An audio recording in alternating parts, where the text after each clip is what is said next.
Aku datang membawa cinta. Dia menyambut dengan hina. Katanya aku cuma pembantu. Dia lupa. Aku pewaris tempat dia bekerja. Selamat datang di Santi Story. Channel ini menyajikan cerita yang penuh makna, haru, dan pelajaran hidup. Setiap cerita yang kami angkat berasal dari pengalaman nyata, dikemas dalam narasi yang menyentuh hati. Sebelum masuk ke ceritanya, sahabat jangan lupa absen dulu ya. Sahabat dari mana saja. Untuk kamu yang belum subscriber jangan lupa subscriber. Yang sudah subscriber semoga rezekinya mengalir. Yuk kita dengar ceritanya. Nadia duduk di sudut meja makan, menatap piring-piring yang masih penuh. Tangannya gemetar saat mencoba merapikan sendok garpu yang tadi ia susun rapi untuk makan malam. Lilin kecil yang menyala di tengah meja seakan mengejeknya, menyinari wajahnya yang sudah tidak sanggup lagi menyembunyikan kecewa. Sudah hampir 1 jam ia menunggu. Suaminya, Raka, belum juga pulang. Padahal hari ini, tepat 3 tahun pernikahan mereka. Nadia tak berharap hadiah, bahkan tidak juga pesta. Ia hanya ingin makan malam sederhana bersama pria yang dulu bersumpah tak akan pernah meninggalkannya dalam suka dan duka.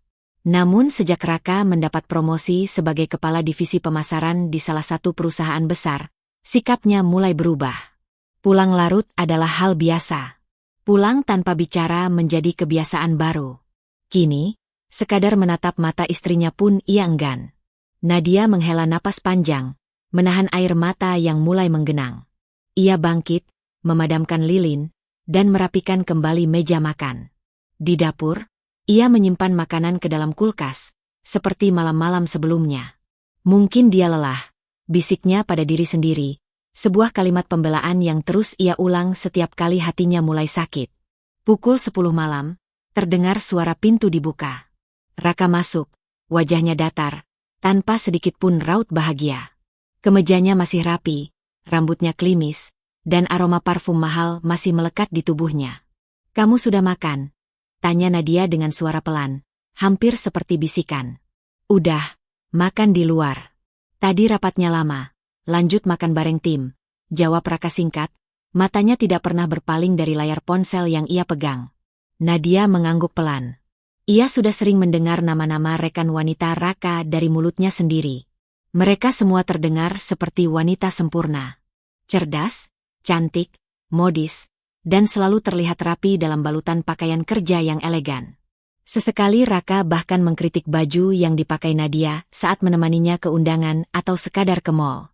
"Kamu nggak pernah mau belajar tampil modern sedikit, ya?" katanya suatu waktu. "Lihat tuh si Tania, dia tahu caranya bawa diri. Kamu tuh, norak." Kata-kata itu terus menggema dalam benaknya. Norak.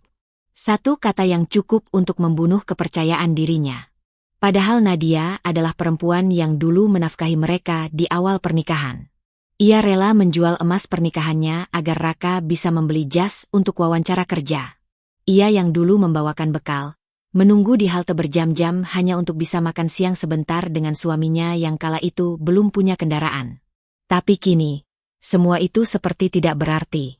Raka duduk di sofa, memainkan ponselnya sambil tertawa kecil. Suara notifikasi dari aplikasi perpesanan terdengar beberapa kali. Nadia tidak berniat mengintip, tapi tawa kecil Raka malam ini terasa menyakitkan, karena bukan untuknya. Nadia hanya berdiri sebentar, memperhatikan punggung suaminya dari balik ruang tamu.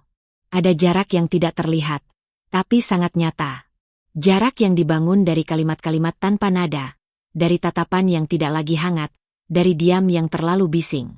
Malam itu, di balik dinding rumah kecil mereka yang dulu terasa seperti surga, Nadia mulai merasa dirinya tidak cukup. Bukan karena ia tidak berusaha, tapi karena Raka telah memutuskan untuk membandingkan, dan berhenti melihat hati yang selama ini setia mencintainya. Dan di sanalah, tanpa suara, Nadia mulai meragukan satu hal yang dulu sangat ia yakini, bahwa cinta saja cukup untuk mempertahankan pernikahan.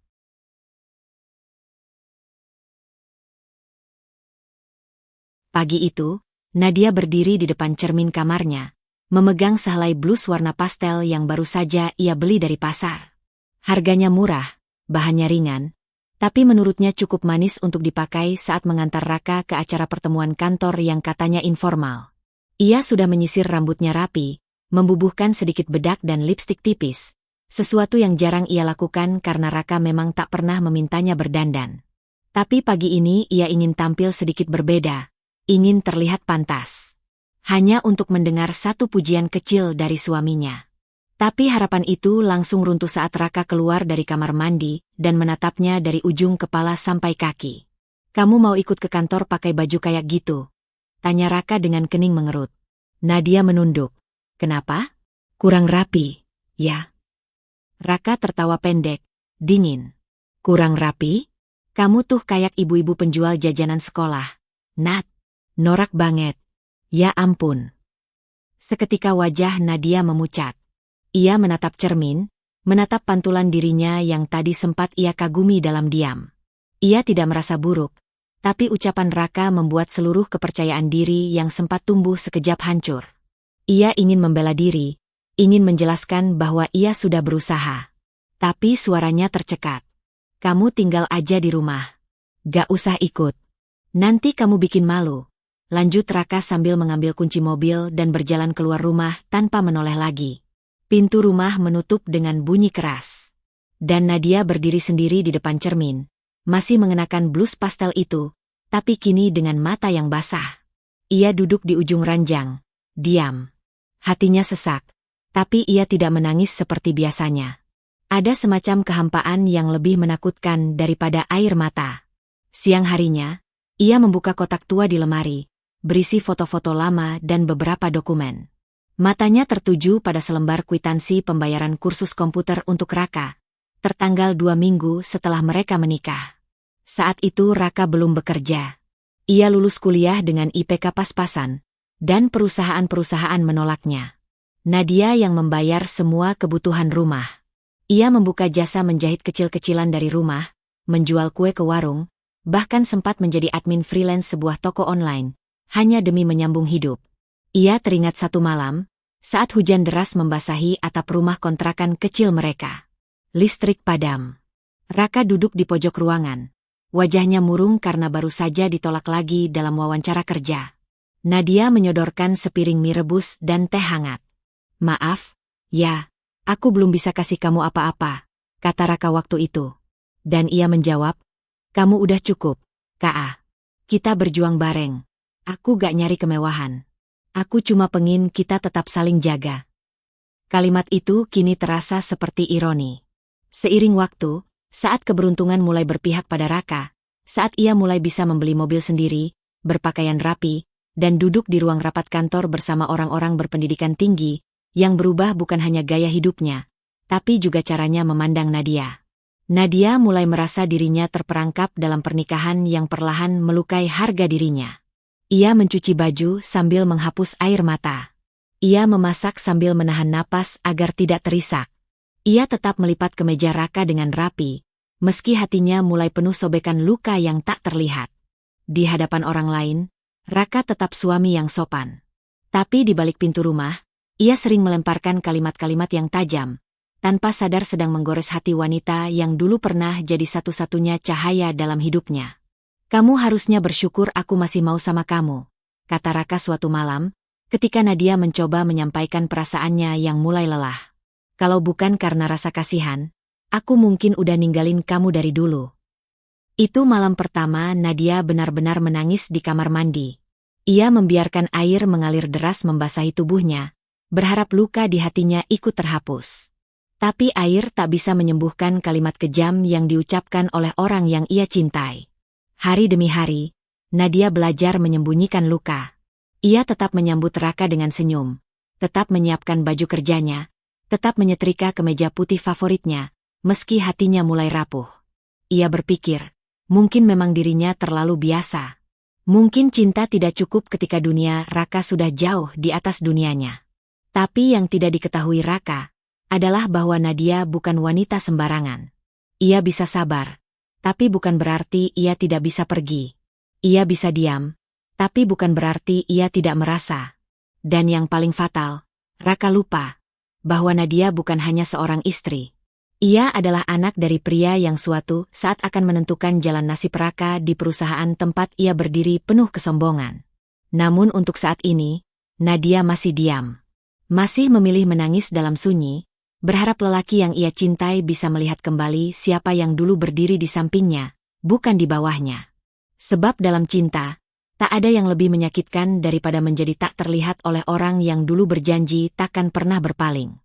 Pagi itu, Nadia bangun lebih awal dari biasanya. Udara di luar masih dingin, embun belum sepenuhnya mengering dari dedaunan di pekarangan kecil rumah mereka.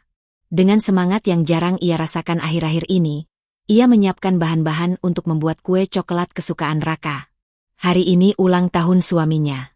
Meski beberapa tahun terakhir Raka seolah lupa bagaimana rasanya merayakan sesuatu bersama, Nadia masih ingin percaya bahwa di dalam diri pria itu masih ada bagian kecil yang menghargai perhatian. Ia memasak dengan hati-hati, mengatur waktu agar kue siap sebelum jam kerja Raka dimulai. Di dapur kecil itu, aroma coklat menyebar, menghangatkan udara pagi seperti pelukan. Sambil menunggu adonan mengembang, Nadia juga menyiapkan bekal makan siang. Nasi goreng spesial dengan ayam goreng madu yang dulu selalu membuat Raka tersenyum. Ia membungkusnya dengan rapi, menulis catatan kecil di dalam kotak makan. Selamat ulang tahun, K.A. Terima kasih sudah jadi suamiku. Ia mengenakan blus biru muda dan rok panjang polos. Tidak ada make up, hanya bedak tipis dan lip balm. Rambutnya ia kepang sederhana.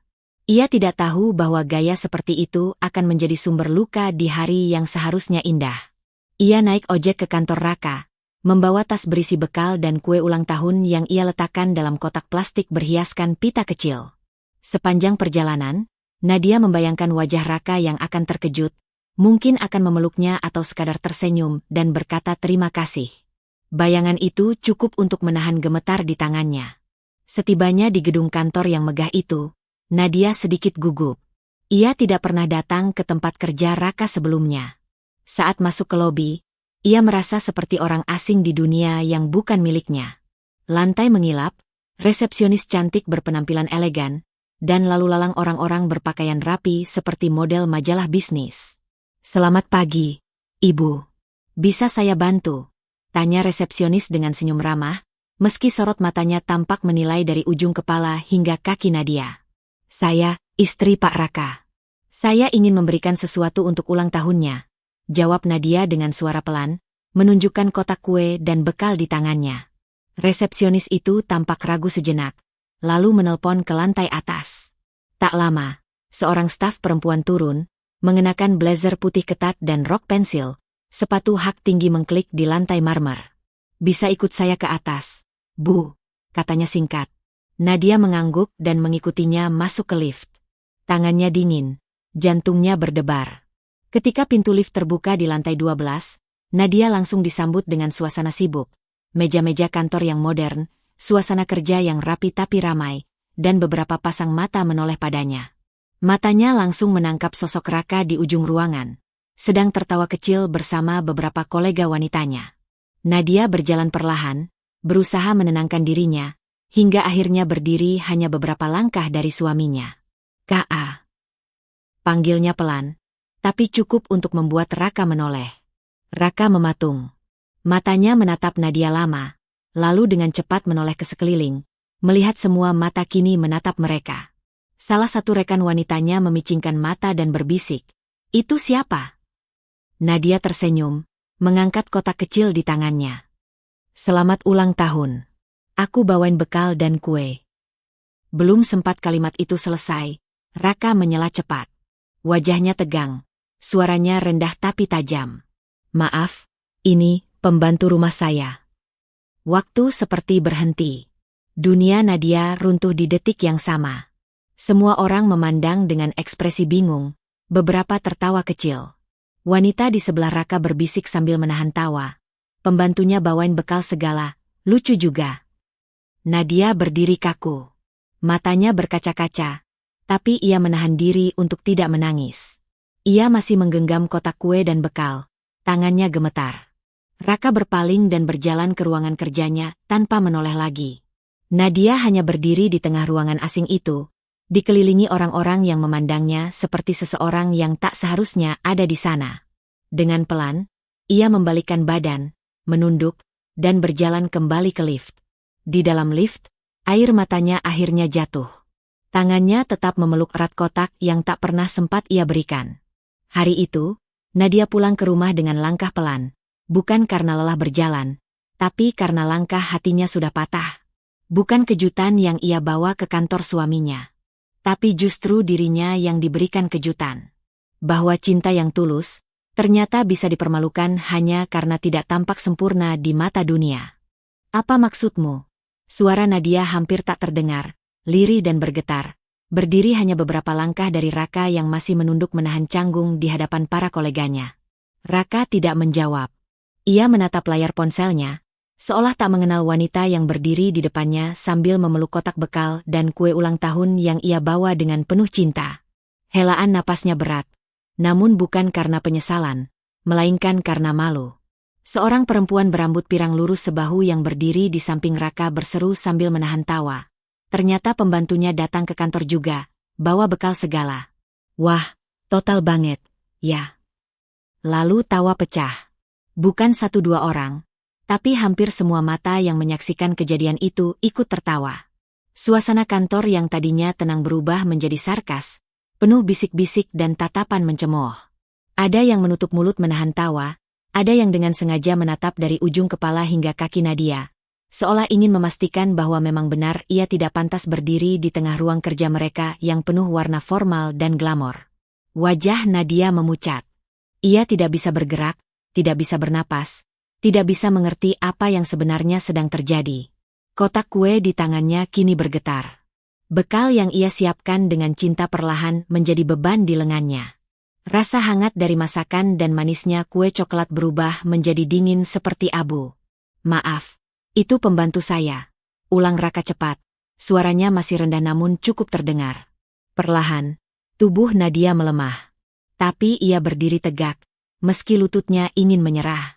Matanya mulai basah. Sekuat apapun ia mencoba menahan air mata, sekuat itu pula kenyataan menamparnya. Ia tidak mimpi. Ia benar-benar sedang berdiri di kantor suaminya. Dan benar-benar baru saja disangkal sebagai istri oleh lelaki yang dulu pernah bersumpah akan mencintainya seumur hidup. Ia ingin melempar kotak kue itu ke wajah Raka. Ingin berteriak, membalas malu dengan kemarahan. Tapi tubuhnya tak bergerak. Lidahnya keluh. Yang bisa ia lakukan hanyalah berdiri kaku, membiarkan satu demi satu tetes air mata jatuh, membasahi pipi yang tadi ia rias dengan sedikit harapan. Beberapa detik setelah itu, Nadia membalikkan badan. Ia tidak menunggu penjelasan. Ia tidak menatap siapapun. Hanya berjalan pelan melewati lorong kantor, melewati barisan meja-meja yang dihuni orang-orang yang baru saja menertawakannya, seolah ia bukan manusia, seolah ia bukan seorang istri, seolah ia hanya lelucon yang datang di hari ulang tahun seseorang dan membawa rasa malu sebagai hadiah. Ia berjalan menuju lift dengan langkah gontai. Suara-suara tawa masih samar terdengar di belakang. Tidak ada yang mengejarnya. Tidak ada yang menghentikannya. Termasuk Raka. Di dalam lift, pintu menutup perlahan. Sendiri di ruang sempit itu, Nadia terisak. Tapi kali ini tangisnya tidak bisa ia tahan. Bahunya bergetar, dan suara tangis itu pecah. Ia memeluk kotak kue erat-erat, berharap rasa manis di dalamnya bisa mengobati pahit di hatinya. Tapi tidak. Tidak ada yang bisa menyembuhkan luka dari penghinaan yang dilakukan oleh orang yang paling ia cintai. Di luar gedung, udara siang begitu panas, tetapi Nadia merasa kedinginan. Ia menunggu ojek online dengan mata sembab. Sopir datang dan menatapnya heran.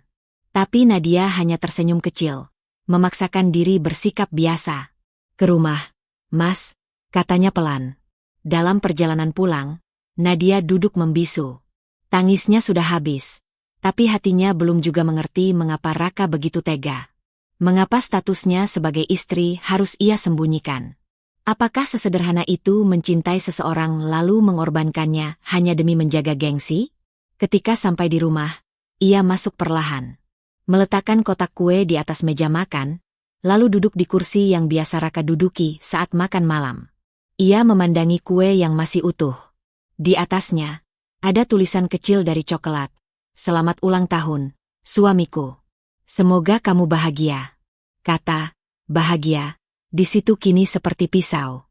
Bukan karena ia tidak ingin Raka bahagia, tapi karena rupanya, Kebahagiaan Raka kini tidak lagi menyertakan dirinya. Nadia mengangkat kotak bekal yang tadi ia siapkan, membuka tutupnya pelan. Aroma nasi goreng yang masih hangat menusuk hidung.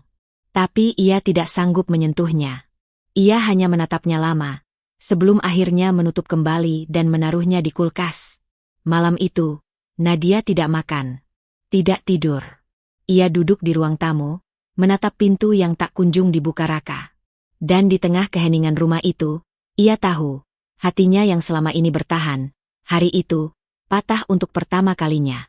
Hujan turun sejak sore tadi, deras dan lama, seperti langit turut merasakan apa yang tengah terjadi di hati Nadia. Rumah terasa begitu sepi, meski suara petir sesekali menggelegar dari kejauhan. Di ruang tengah, Nadia masih duduk di sofa, mengenakan baju yang sama sejak pagi, wajahnya sembab, dan mata yang bengkak karena terlalu banyak menangis. Kotak kue ulang tahun yang dibawanya ke kantor tadi kini terbuka di atas meja. Potongan pertama tidak pernah disentuh. Lilin kecil yang dibawanya pun belum sempat dinyalakan. Di sebelahnya, sebuah catatan kecil dengan tulisan tangannya mulai basah karena air matanya sendiri. Hingga malam menjelang, Raka tidak pulang. Tidak ada pesan, tidak ada panggilan, tidak ada permintaan maaf, atau sekadar penjelasan. Seolah semua yang terjadi tadi siang tak berarti apa-apa baginya. Seolah air mata Nadia tak layak dianggap. Dalam remang lampu ruang tamu, Nadia termenung. Ia meremas bantal kecil di tangannya, lalu menatap sekeliling rumah itu, rumah kecil yang mereka bangun bersama dari awal pernikahan. Ia teringat bagaimana mereka mengecat tembok berdua, memilih tirai bersama-sama, dan bagaimana dulu Raka begitu bangga setiap kali menceritakan ke orang bahwa istrinya adalah wanita yang mau hidup sederhana dengannya. Tapi itu dulu. Kini Raka bahkan malu mengakuinya sebagai istri. Air matanya kembali jatuh. Namun kali ini bukan tangisan putus asa, melainkan kegetiran. Ia merasa telah berusaha terlalu keras mencintai seseorang yang tak tahu bagaimana menghargai. Dan di titik itu, Nadia menyadari sesuatu yang selama ini ia pendam terlalu dalam. Ia bukan wanita yang bisa direndahkan. Ia bukan siapa-siapa. Itu yang Raka pikir. Tapi Raka tidak tahu siapa Nadia sebenarnya. Dengan tangan yang masih gemetar, Nadia berjalan ke kamar. Ia membuka lemari paling bawah, menarik keluar sebuah kotak kayu tua yang sudah lama ia simpan. Di dalamnya, ada satu berkas penting, sertifikat saham, kartu akses eksekutif perusahaan, dan sebuah map merah tua dengan lambang perusahaan tempat Raka bekerja. Nama ayahnya tertulis sebagai pemilik saham utama. Dan di bawahnya, namanya sendiri, Nadia Rahmasari Darmawan, satu-satunya pewaris sah dari perusahaan raksasa itu. Selama ini, identitasnya dirahasiakan. Bahkan sebagian besar karyawan tidak tahu wajah Nadia. Ia tak suka tampil mencolok, tak suka sorotan. Ia ingin menjalani hidup sebagai wanita biasa, jauh dari keramaian dan kemewahan, karena ia tahu status bisa membuat cinta menjadi samar. Maka ketika ia jatuh cinta pada Raka, seorang pria sederhana yang kala itu penuh semangat dan kejujuran, ia tak pernah merasa perlu memberitahu latar belakangnya. Ia ingin dicintai bukan karena hartanya, bukan karena pengaruh keluarganya. Dan selama ini, ia bahagia dalam kesederhanaan. Sampai akhirnya Raka menunjukkan wajah aslinya. Wajah yang tak lagi mencintai, tapi menilai. Wajah yang tak lagi menghargai, tapi meremehkan. Nadia memandangi map merah itu lama. Tangannya mengusap namanya sendiri yang tertera di sana. Lalu ia tersenyum kecil. Senyum yang pahit. Mungkin kamu lupa, Raka, gumamnya pelan. Kamu dulu datang ke kantor itu hanya bermodal semangat. Dan aku yang diam-diam menaruh rekomendasi supaya kamu diberi kesempatan. Tak banyak orang tahu bahwa wawancara kerja pertama Raka hanya disetujui karena Nadia sendiri yang meminta tolong pada manajer HRD. Bukan karena ingin mempermudah jalan Raka, tapi karena ia percaya pada kemampuan dan kerja kerasnya. Nadia ingin Raka berhasil karena usahanya sendiri. Tapi kini ia sadar, ia telah memberi terlalu banyak pada orang yang kini bahkan malu mengakuinya sebagai istri. Tangannya mengepal. Luka di hatinya belum kering, tapi bara amarah mulai tumbuh dari dalam dirinya. Bukan amarah untuk membalas dendam, tapi amarah karena harga dirinya diinjak terlalu dalam. Ia tak pernah ingin menjadi pewaris. Ia bahkan tidak tertarik dengan kekuasaan. Tapi malam itu, untuk pertama kalinya, Nadia memutuskan untuk mengambil perannya yang sebenarnya. Bukan sebagai istri yang dicemooh, tapi sebagai wanita yang tahu siapa dirinya dan tahu kapan harus berhenti menjadi korban. Esok pagi, ia akan ke kantor ayahnya. Ia akan bicara, tidak lagi untuk menyembunyikan siapa dirinya, tapi untuk menunjukkan bahwa orang yang kini merasa paling tinggi, sesungguhnya berdiri di atas pijakan yang ia bangun dengan cinta dan pengorbanan. Dan jika cinta tak lagi cukup untuk membuat seseorang menghormati, maka saatnya harga diri mengambil tempat di depan. Nadia menatap pantulan wajahnya di cermin. Ia tak lagi melihat istri yang disia-siakan. Ia melihat seorang wanita yang baru saja mengingat siapa dirinya, dan tidak akan membiarkan siapapun merendahkannya lagi.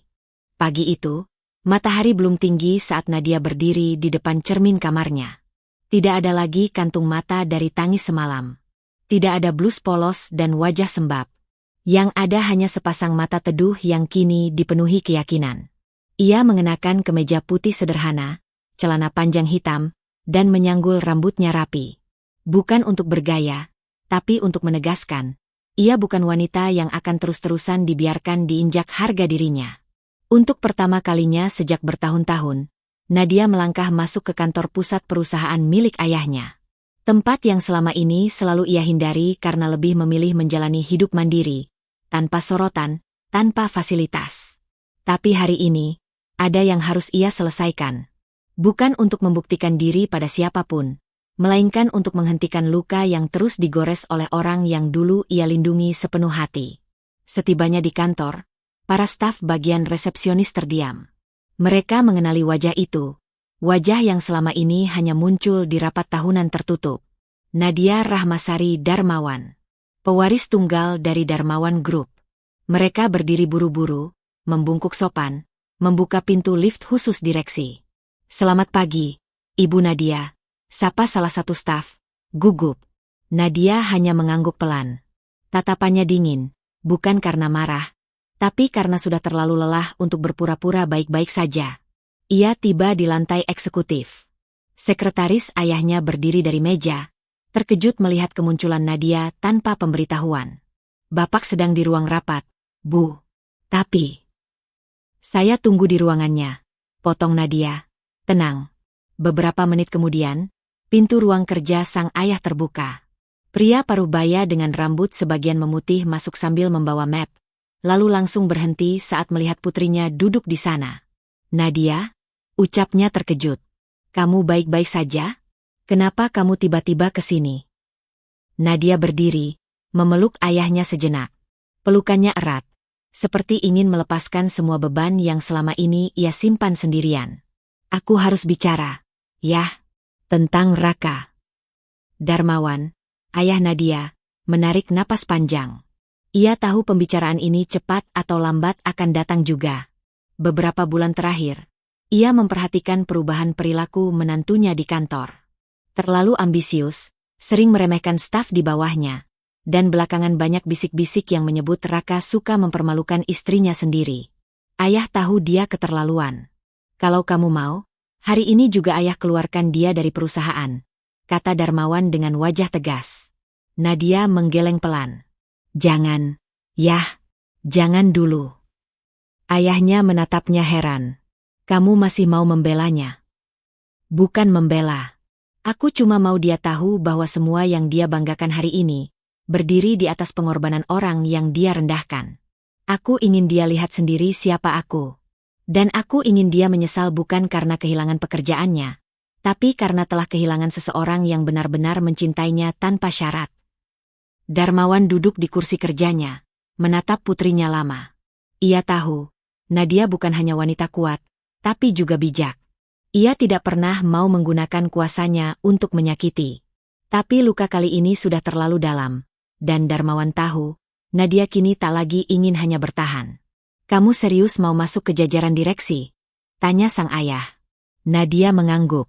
"Sudah waktunya aku berdiri sebagai diriku sendiri, bukan hanya sebagai istri dari seseorang yang malu punya istri seperti aku."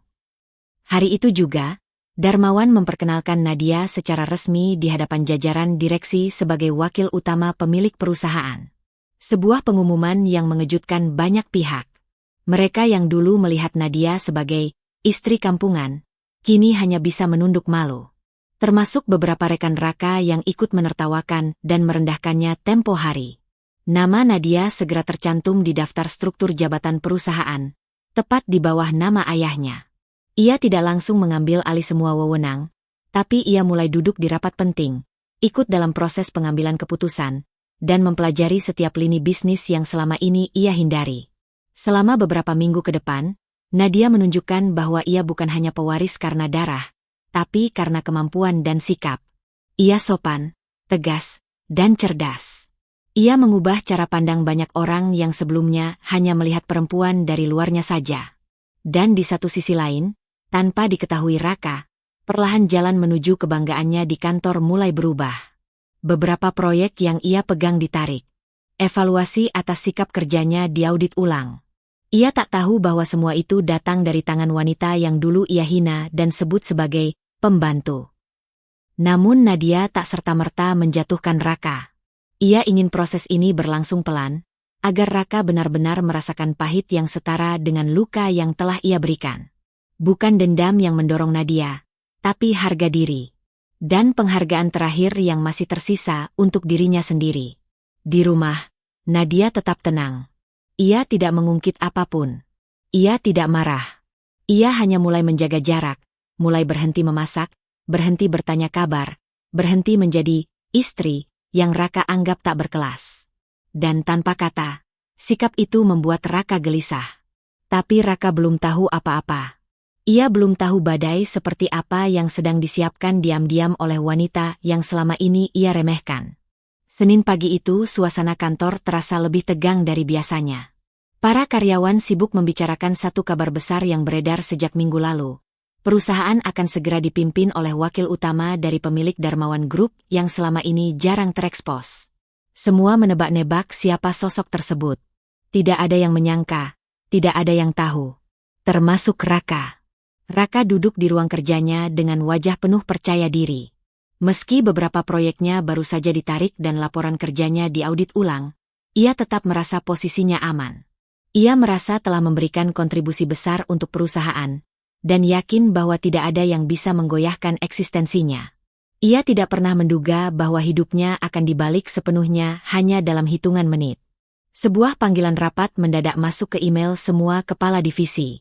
Judul: Pertemuan khusus bersama wakil utama pemilik Darmawan Group. Waktu: pukul 10 waktu Indonesia Barat. Tempat: ruang rapat utama, lantai 15. Raka menegakkan duduknya. Ini pertemuan penting. Ia merapikan jasnya, menyemprotkan sedikit parfum, lalu bergegas naik. Dalam pikirannya, ia harus tampil sebaik mungkin. Ini kesempatan untuk menunjukkan loyalitas dan kompetensinya kepada bos baru, yang katanya akan membawa arah perusahaan ke babak baru. Tapi langkahnya goyah seketika saat pintu ruang rapat terbuka, dan di balik meja panjang yang dikelilingi para petinggi, berdiri sosok yang tak asing baginya. Nadia, istrinya. Wanita yang seminggu lalu ia permalukan di depan banyak orang. Wanita yang ia sebut pembantu. Mata Raka membelalak. Ia mematung di ambang pintu, tidak bisa percaya dengan apa yang ia lihat. Semua yang hadir berdiri dan memberikan penghormatan saat Nadia memperkenalkan diri sebagai Nadia Rahmasari Darmawan, wakil utama pemilik Darmawan Group. Tatapan mereka berubah, tak lagi melecehkan. Mereka menghormat. Hanya Raka yang tak bergerak, tubuhnya kaku, seperti tubuh yang kehilangan gravitasi. Nadia menyapu pandangan ke seluruh ruangan, dan matanya bertemu dengan mata Raka. Tidak ada senyum. Tidak ada dendam. Hanya ketenangan menusuk yang membuat dada Raka sesak. Setelah rapat selesai, Raka buru-buru menyusul Nadia ke ruang direksi. Ia menunggu di depan pintu dengan gelisah. Tangannya berkeringat. Nafasnya tidak stabil. Sekretaris Nadia menyuruhnya masuk setelah mendapat persetujuan. Sayang aku bisa jelaskan semuanya, ucap Raka gugup, mencoba tersenyum. Nadia menatapnya dari balik meja. Diam. Hanya diam. Aku benar-benar nggak tahu kalau kamu ternyata pewaris perusahaan ini. Kenapa kamu nggak pernah bilang, Nat? Kenapa kamu sembunyiin semua ini dari aku? Nada suaranya seperti orang yang sedang ditindas. Padahal baru seminggu lalu, mulut yang sama meludahi harga diri seorang istri yang tulus. Aku nggak pernah sembunyi. Aku hanya nggak merasa perlu menyebutkan siapa aku karena kupikir kamu menikahiku karena aku, bukan karena latar belakangku. Jawab Nadia dengan nada pelan tapi tajam. Raka tersentak. Ia berusaha menahan ekspresi malu, tapi wajahnya pucat. Aku cuma nggak mau terlihat kampungan di depan rekan-rekan kerja. Mereka bisa kejam. Nat. Mereka ngejek kamu. Dan aku cuma ikut menertawakan aku. Menyebutku pembantumu. Menyuruhku pulang dan bilang aku bikin malu. Potong Nadia cepat. Dingin. Bukan karena mereka jahat. Tapi karena kamu memberi mereka izin. Raka terdiam. Kali ini tak bisa menjawab. Aku malu. Nat. Kamu tahu sendiri kantor ini penuh gengsi. Aku takut orang-orang menganggapku lemah karena punya istri seperti kamu. Seperti aku. Suara Nadia meninggi sedikit. Istri yang rela jualan online malam-malam untuk bantu kamu bertahan waktu kamu masih magang? Istri yang jalan kaki ke pasar demi hemat ongkos biar kamu bisa beli sepatu kerja pertama kamu? Istri yang tidur di lantai waktu kamu sakit dan gak bisa kerja? Raka menunduk. Tapi ia masih mencoba membalikkan keadaan. Tapi kamu juga salah, Nat. Kalau dari awal kamu jujur soal siapa kamu, mungkin aku bisa lebih menghargai kamu. Kamu tahu aku orangnya gimana. Aku butuh kejelasan. Aku bukan orang yang bisa hidup dengan rahasia besar kayak gini. Nadia menatap suaminya dengan pandangan penuh luka, sekaligus penuh keputusan. Aku bukan rahasia, Raka. Aku cuma bagian dari hidupmu yang gak pernah kamu hargai. Tak ada lagi yang bisa Raka ucapkan. Ia hanya berdiri di sana, berusaha mencari simpati dari sosok yang dulu selalu ia remehkan. Tapi Nadia sudah tak punya ruang untuk kembali percaya. Ia tak lagi menangis. Tak lagi bergetar.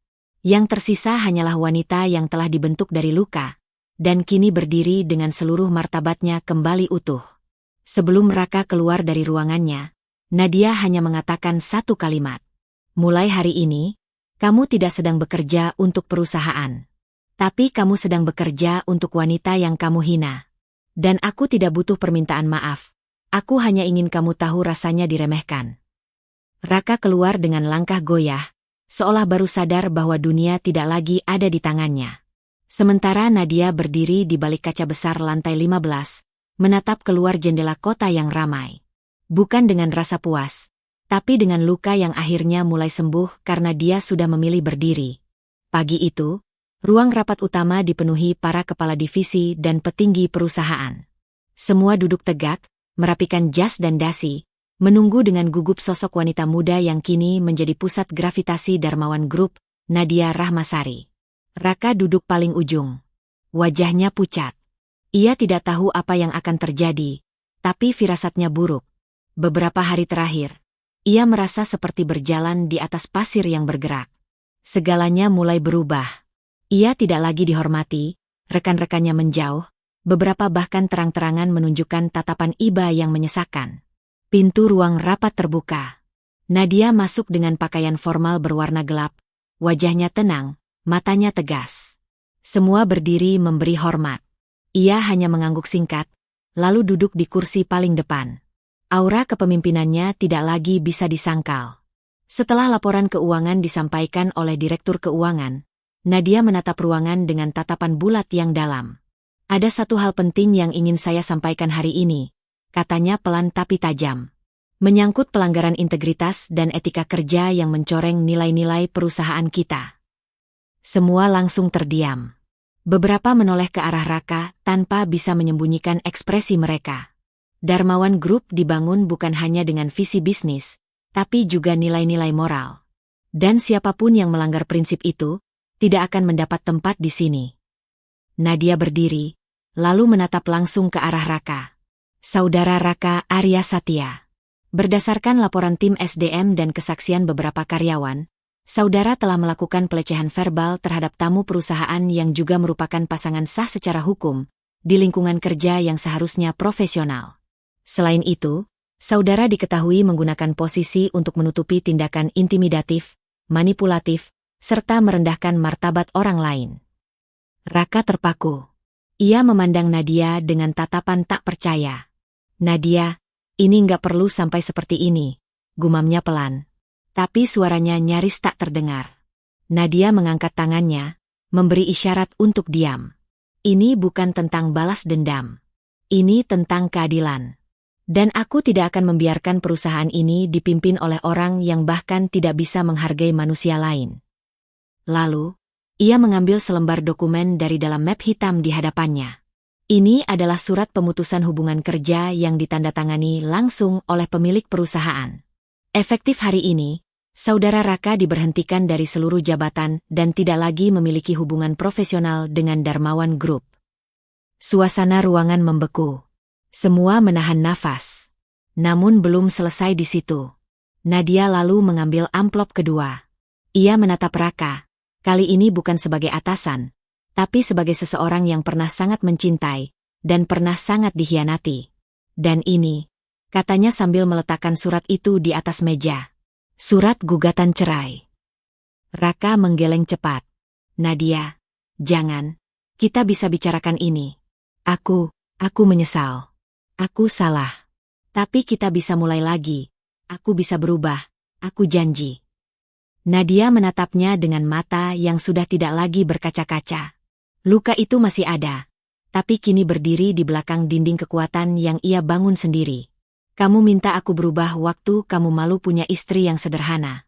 Kamu ingin aku jadi seperti wanita-wanita di kantormu. Padahal aku sudah menyerahkan semuanya untuk kamu.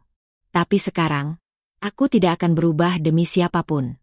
Dan aku tidak akan memaafkan seseorang yang menghancurkan harga diriku, hanya karena sekarang dia takut kehilangan kekuasaannya. Dulu kamu permalukan aku di hadapan semua orang, Raka. Hari ini aku mengembalikan harga diriku, juga di hadapan mereka. Ia berdiri. Raka bangkit dengan langkah tergesa, ingin mengejar, tapi dua petugas keamanan yang sudah disiapkan sejak awal langsung membatasi ruang geraknya. Nadia berjalan melewati Raka tanpa menoleh. Suasana ruang rapat sunyi. Semua hanya menatap dalam diam, menyaksikan akhir dari kisah yang semula dianggap pasangan sempurna. Raka terduduk di kursinya. Tangannya gemetar. Wajahnya tak sanggup menatap siapapun. Reputasinya hancur, posisinya hilang, dan lebih dari itu, ia kehilangan satu-satunya orang yang tulus mencintainya sejak sebelum ia punya apa-apa. Sementara itu, Nadia melangkah keluar ruangan. Di balik kekuatannya, hatinya tetap perih. Tapi ia tahu, memilih dirinya sendiri hari ini adalah keputusan paling berani dalam hidupnya. Pagi itu matahari belum tinggi, tapi Nadia sudah duduk di depan jendela kaca besar yang menghadap taman kecil di halaman rumah barunya. Rumah yang tidak terlalu mewah, tapi cukup tenang dan hangat, seperti dirinya kini. Secangkir teh melati mengepul di tangannya. Bukan teh mahal, tapi teh kesukaannya sejak dulu. Aroma lembut itu mengisi ruangan, bersatu dengan suara alam dari luar. Untuk pertama kalinya setelah sekian lama, Nadia bisa menghela napas panjang tanpa rasa sesak di dada. Sudah lebih dari 6 bulan sejak perceraiannya dengan Raka disahkan. Dalam waktu yang sama, ia bangkit bukan hanya untuk dirinya sendiri, tetapi untuk banyak perempuan yang dulu, seperti dirinya, terjebak dalam pernikahan penuh luka namun tetap bertahan karena takut dicap gagal. Ia menyewa satu ruko kecil di pinggiran kota dan mengubahnya menjadi ruang aman bagi para istri yang disakiti. Tempat itu ia beri nama, Pelita Perempuan. Awalnya hanya 3 orang yang datang, duduk kaku dan ragu, tapi mendengarkan Nadia bicara dengan suara lembut dan jujur. Mereka menangis bersama, lalu pelan-pelan belajar berdiri bersama. Kini jumlahnya sudah puluhan. Ada yang dulu dikurung suami, ada yang dimaki setiap hari, ada yang dilarang sekolah, dilarang bekerja, bahkan dilarang bermimpi. Tapi di tempat ini, mereka mulai menemukan kembali cahaya dalam diri mereka yang sempat padam. Nadia tak sekadar memberi mereka tempat curhat. Ia mengadakan pelatihan menjahit, membuat sabun, merangkai bunga, hingga membuat produk kerajinan tangan. Ia datangkan psikolog, bahkan pengacara perempuan, agar mereka tahu, mereka punya hak. Hari-harinya padat, tapi hatinya penuh. Rasa lelah yang dulu ia simpan dalam diam kini berubah menjadi energi untuk berbuat lebih besar. Suatu malam, di sela-sela aktivitasnya, Nadia membuka laptop lamanya. Ia membuka folder berisi catatan harian yang dulu sering ia tulis saat menangis di kamar, menahan rasa sakit karena disindir, norak, dan tidak sepadan. Tiba-tiba ia berpikir, semua luka itu terlalu berharga untuk hanya menjadi kenangan pribadi. Ia menulis dan terus menulis. Menyusun kisahnya dengan jujur, tanpa memperhalus atau melebih-lebihkan. Ia tidak menulis untuk membalas dendam, tapi untuk menyembuhkan. Ia memberi judul bukunya, Aku Bukan Norak, Aku Hanya Terlalu Tulus. Buku itu terbit sebulan setelah ia menyelesaikannya. Awalnya hanya dicetak terbatas untuk dibagikan ke komunitas pelita perempuan. Namun secara tak terduga, buku itu viral. Banyak perempuan membacanya, menangis, lalu merasa mereka tidak sendiri. Beberapa mengirim surat. Ada yang menulis, "Terima kasih telah menyuarakan luka kami." Yang lain menulis, "Akhirnya aku berani pergi dari rumah yang membunuh jiwaku." Bahkan ada yang menulis, "Aku membaca bukumu diam-diam di kamar mandi, karena kalau suamiku tahu, aku bisa dipukul." Nadia membaca surat-surat itu sambil menangis. Tapi kali ini bukan karena sakit, melainkan karena sadar bahwa dari luka yang dalam, ternyata bisa tumbuh harapan untuk banyak orang. Ia menutup laptopnya, memandang keluar jendela, melihat matahari tenggelam perlahan. Hatinya tenang. Ia sadar sekarang, ia tidak kehilangan apa-apa. Justru, ia kembali menemukan dirinya sendiri. Cinta yang ia perjuangkan dulu telah hancur, tapi harga dirinya kini utuh.